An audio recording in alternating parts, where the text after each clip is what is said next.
Ladies and gentlemen, it's your friend Mike Brady from Oceanliner Designs. And today I wanted to talk to you about something very exciting. You see, for the past few months, we've been working on a Lusitania video game, virtual experience, virtual museum, whatever you want to call it.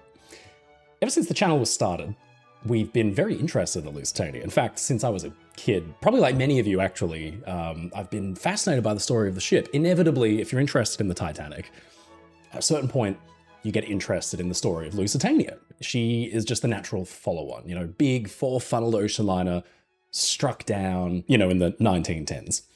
Lusitania was, in some respects, in my opinion, nicer than Titanic. That may sound sacrilegious, but the actual design and layout of the ship was absolutely beautiful.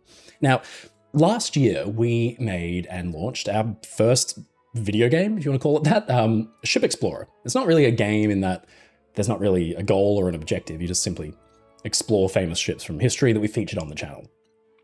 We have since put mini games into Ship Explorer, but that's a whole other thing. We designed Ship Explorer so that we could feature ships like the Lusitania into the future.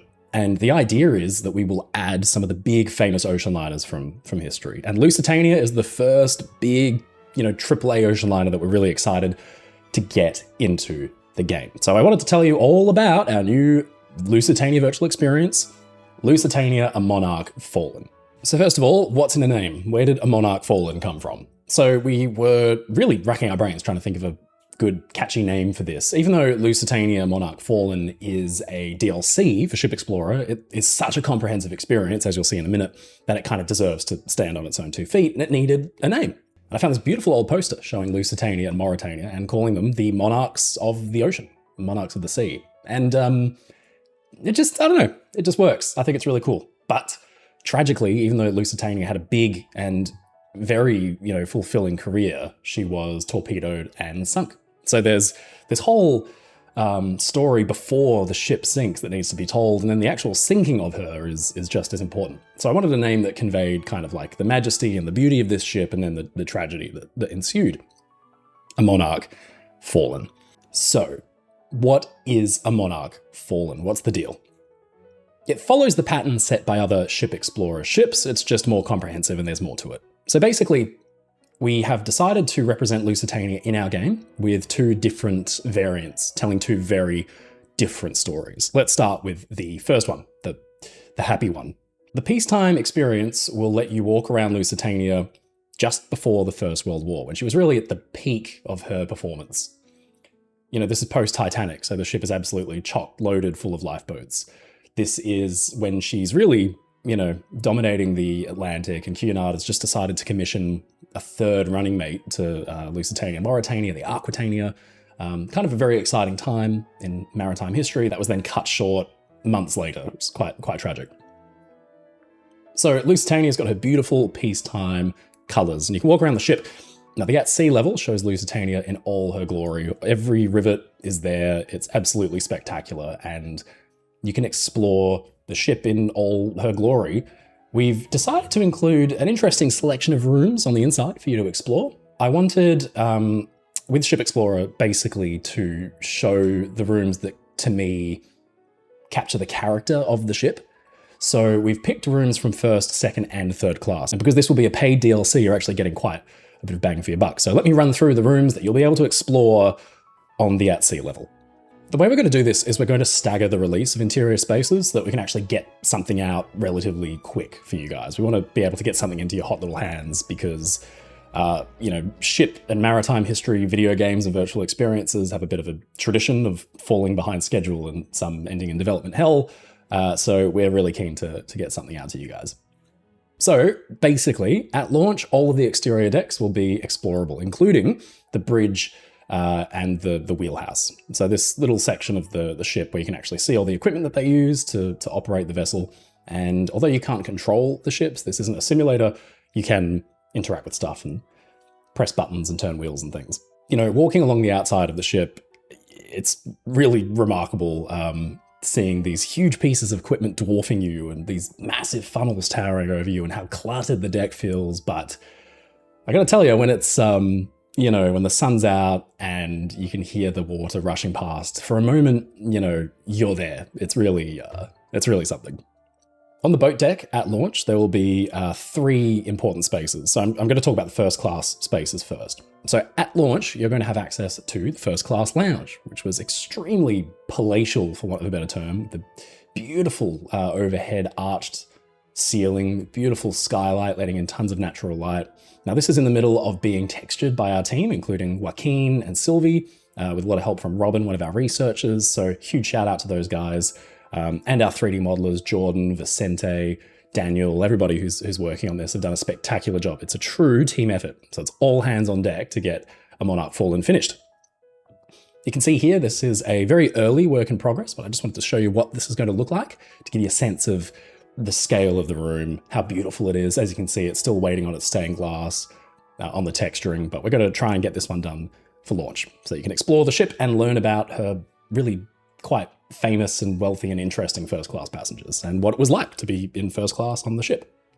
We're also including for first class at launch the veranda, the little boardwalk cafe at the back of the ship. This was a funny space because it wasn't hugely popular when Lusitania was new, and they refitted it. Cunard refitted this as the ship went along. So we've sadly not got a huge amount of documentation for what this room looked like. So this is kind of a blend between Mauritania and Lusitania's original design. Kind of giving an idea of what it may have looked like after the refit. But it's a beautiful, airy, light room.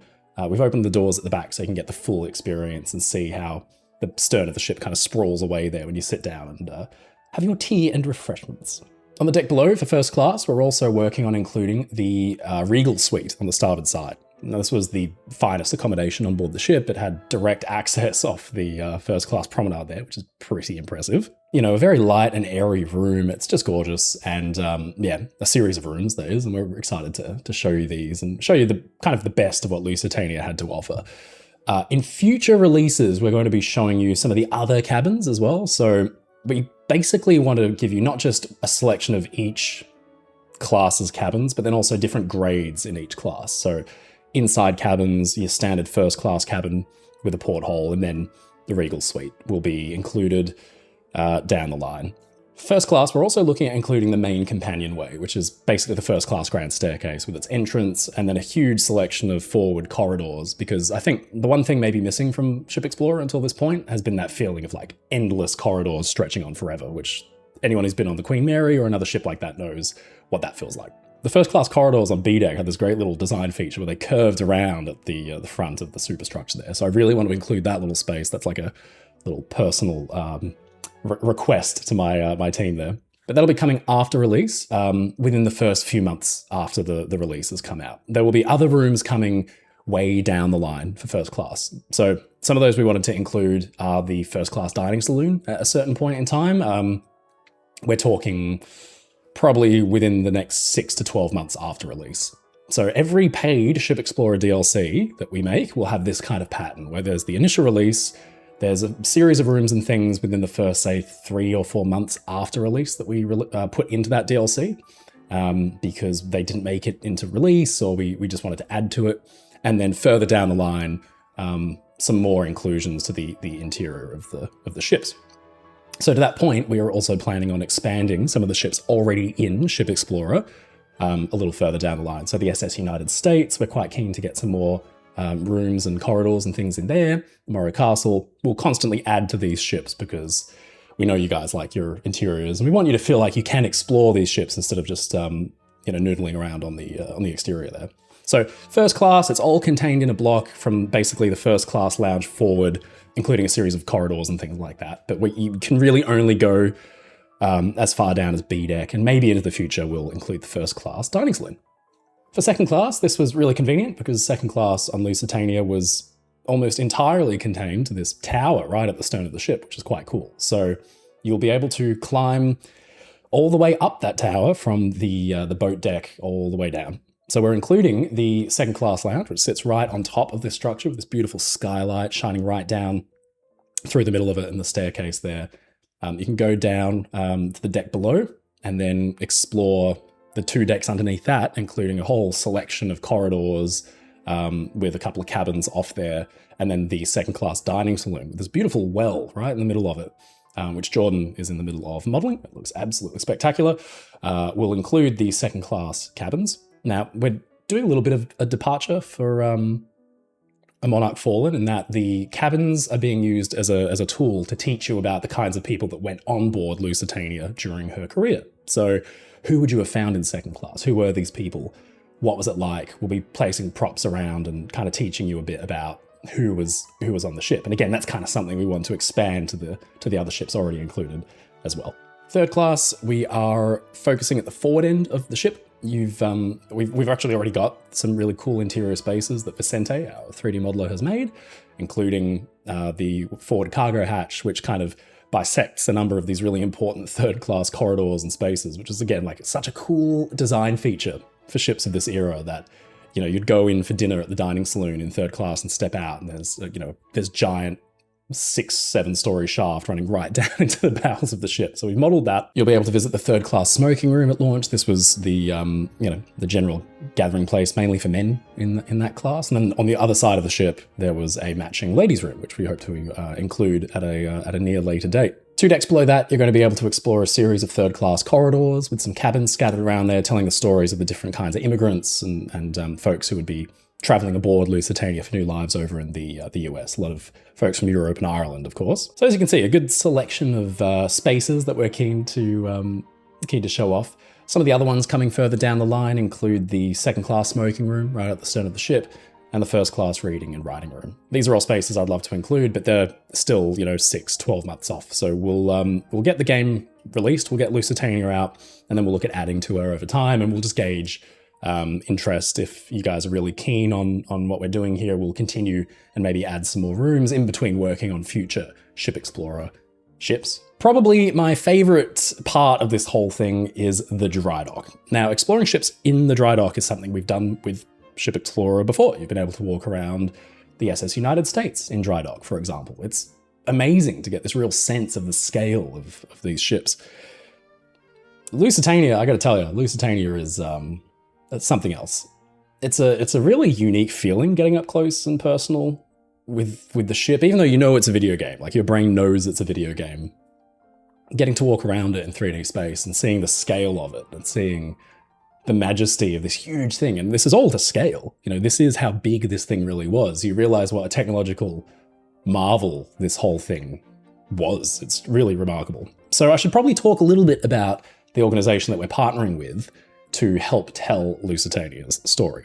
So we have been in touch with the old head of Kinsale's signal tower and museum. These guys are right bang smack at the location where Lusitania sank. It was within sight of the Irish coast and the beautiful old black and white lighthouse that was there at the old head. So this team are extremely passionate historians and enthusiasts and researchers, and they've been building over time a very, very impressive collection, not just of artifacts, because they actually own the wreck of Lusitania, and they have recovered certain things, famously including a davit, which they've installed as part of their museum complex, but also, rare and historic documents, amazing personal artifacts, some of them related to families of victims. And they're very, very generously opened their archive up to us, and they're going to give us a number of documents and things to put on our Ship Explorer Lusitania, to put in a Monarch Fallen, that tell her story from design and construction to her sinking.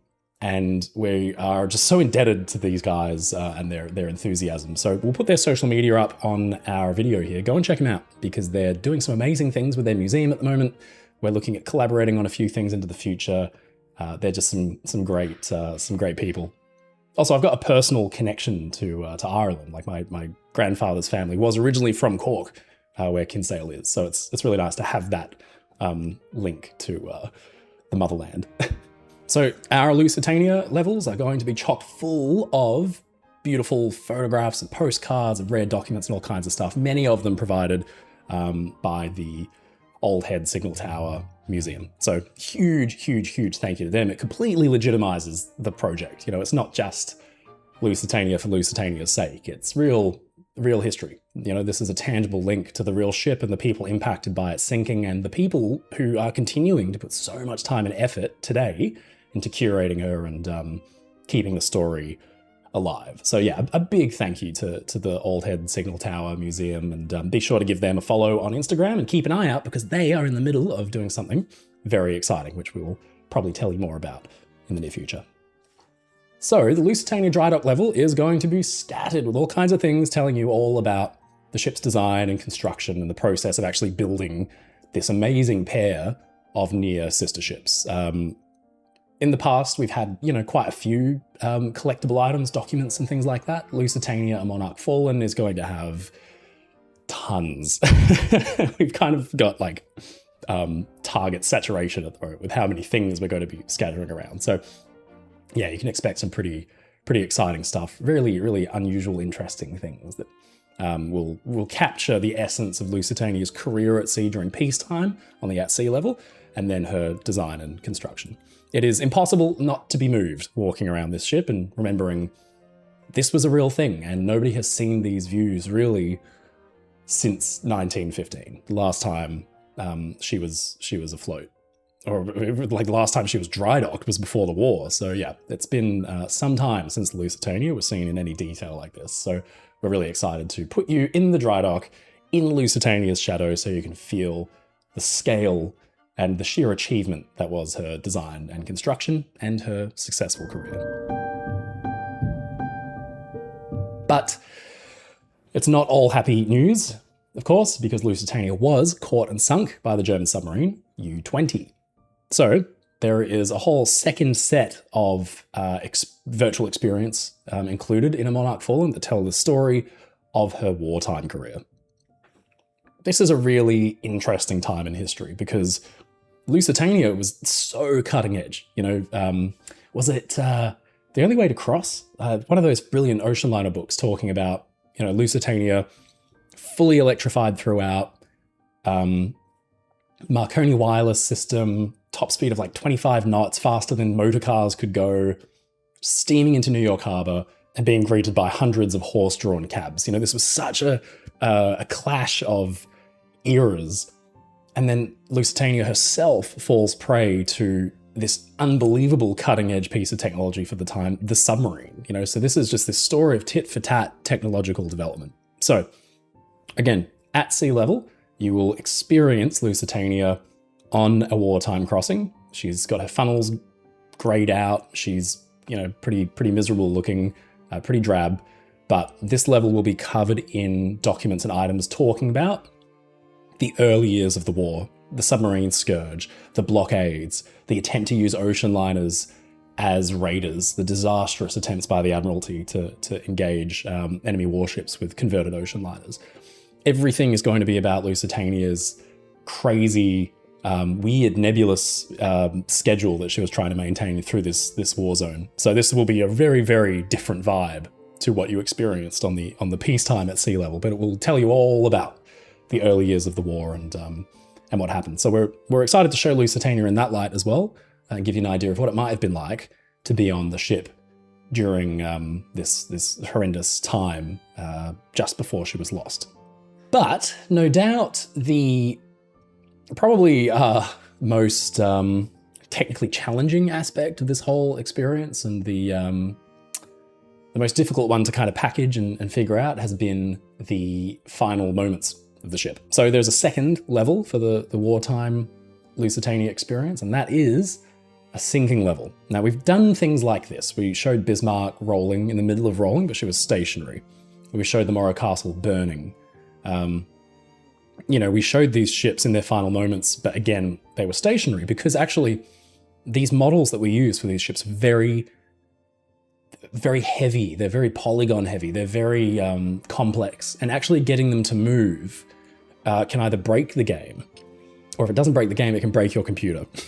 It's so, to simulate the movement and everything, it's very resource hungry. So we thought we'd never be able to do anything like this, but Elliot, our brilliant engineer and dev, working alongside one of our other devs whose name is withheld by his own request, and Kelsey, one of our engineers, Matt, all supporting, and Nikki, our brilliant QA lead, Elliot has managed to get Lusitania moving, and she sinks in real time with you on board. So this isn't a game. We're not gamifying the experience. This isn't, can you survive the Lusitania? So here's what to expect. There's no dying in the game. You can't, get held underwater and expire. We're not going for that. We don't want to gamify this because this was a human tragedy. But we're also cognizant of the fact that many of you would want to experience what it was like to be on the ship as it went. And I think it serves as a very effective teaching tool because I have to say, I've read about Lusitania and her story since I was a kid. Ken Marshall's paintings, they transport you there. But nothing prepared me for how fast, how quickly the ship plummets. And it was terrifying, even in video game form. I knew it was a game, but again, standing on the ship as she started to go it just gave me a shiver, knowing that people actually went through this. So I think it's a really effective way of conveying what this must have really been like. It can really help you empathize with the people that were there. So, we're just making this and including it, and we aren't including sound effects of people screaming or anything like that. It's very clinical. It's just the ship sinking. The lifeboats are launching in some kind of historical sequence to the best of our ability, the best that we can manage with the information that's around. So you'll be able to stay on Lusitania as she sinks and ride it right down into the water and be the last off. You can get off on a lifeboat. You can swim off. You can really do whatever you want, but you can experience Lusitania's final moments. And always the weirdest part is when the ship's gone and you're just surrounded by ocean and you think, this happened in about 18, 20 minutes. And then that was it. And the world continued on. And I think it's very moving. And so we don't want to seem like we're capitalizing on human tragedy. So we're steering away from depicting the horror. And we're just using this almost as imagine this as a model ship in a tank and we're conducting an experiment to see what happened. I mean, it's more like a clinical explanation of how the ship went. And simply by being on it and seeing, this ship which you've come to appreciate and know through the time that you've been playing this game, seeing it destroyed and you're on it as it's rearing up, it's quite effective. It's very moving. And it has actually made me see the Lusitania disaster in a different light because I can much more effectively picture myself there and almost imagine what it must have been like. Of course, nothing could ever come close to what it must have been like. So yeah, the Lusitania sinking experience will be pretty intense, but we're hoping you guys will enjoy, learning about the ship in this really quite compelling and immersive way. There are a couple of interiors that you can explore during the sinking. So the third class space up forward, you can be in as the ship takes her final plunge, which is utterly terrifying because the lights are out and you can't see anything unless you carry a lantern. We're also going to experiment further down the track after release with including some of those first class spaces, the corridors that I was telling you about, and making it so you can actually go inside and see the ship sinking inside. But that's a story for another day. We still have to do a proof of concept of that and make sure that works. So yeah, the Lusitania's sinking experience is extremely intense, but I thought it was important to include. And just a huge well done to Elliot for almost pulling off the impossible on this because I didn't think this could be done. I think these models are so, like I said, so complicated that he's beaten the odds on this one, and we're really excited to bring you such a well-rounded Lusitania virtual experience. Having the connection with the museum, a direct connection as well with one of the victims' families and some of the things being included, giving you something that actually simulates the ship's final moments, and getting to experience her glory years all in one makes for a pretty compelling DLC. One thing this is not a thesis on how the ship sank. This is not a academic work. Please do not microanalyze the sequence of the sinking. There is a constant tit for tat game in the Oceanliner research community of people trying to lay down the law and saying, no, this is definitely what happened. The ship sank within 20 minutes, upwards of 20 minutes, right? We will never know. the exact sequence of boats launched. We will never know the exact degree to which the ship listed or rolled. So the best we're doing here is an approximation. We're trying to capture the essence and the character of what it must have been like in that moment. This is not a thesis statement. So we're not interested in engaging in this like constant, like quagmire of putting forward theories and theses on how ships sink. That's kind of not what we're doing with this. We just want you to experience what it might have been like to be on the ship. We have, used as many survivor accounts as we can, and I know Liam and Robin have, and Elliot have spent a lot of time making sure that the sinking timeline is as accurate as they can make it. And we've also had some internal debates on how the ship might have acted and what might have happened. So this is representative of Lusitania. This isn't a one-for-one Lusitania experience. We're not trying to be the final word on this. We just want to give you an idea of what it might have been like, because, I think to me, honestly, it's more important to capture the essence and the character of the ship in life and death than to, argue over specifics, very specific technical points. I just don't think it really adds anything to what we're trying to do here. So yeah, I also selfishly want to take some scrutiny off my team and I for people who might want to wag their finger and say, well, technically, 5 minutes in, she should be at 12 degrees, not 11, that kind of thing. We're not biting. So Lusitania, a Monarch Fallen will be available on Steam. We are aiming for a late September, maybe early October release, but we'll give you a more specific date the closer we get. A Monarch Fallen is currently listed on Steam for wish listing. So I'll put the link in the description below if you want to be the first to find out when, as soon as it releases, you'll get the notification. You can get Lusitania and explore it for yourself in Ship Explorer. So that's all for now. I'll give you guys some more updates, and when she comes out, maybe we'll do a little stream, some kind of giveaway, and see how many things we can find around the ship. Matt's very good at hiding stuff. He's a devil. He puts things in lifeboats and things. You'll never find them. Don't forget to wishlist Lusitania, a Monarch Fallen. Thank you so much for watching, and until next time, stay safe, stay happy.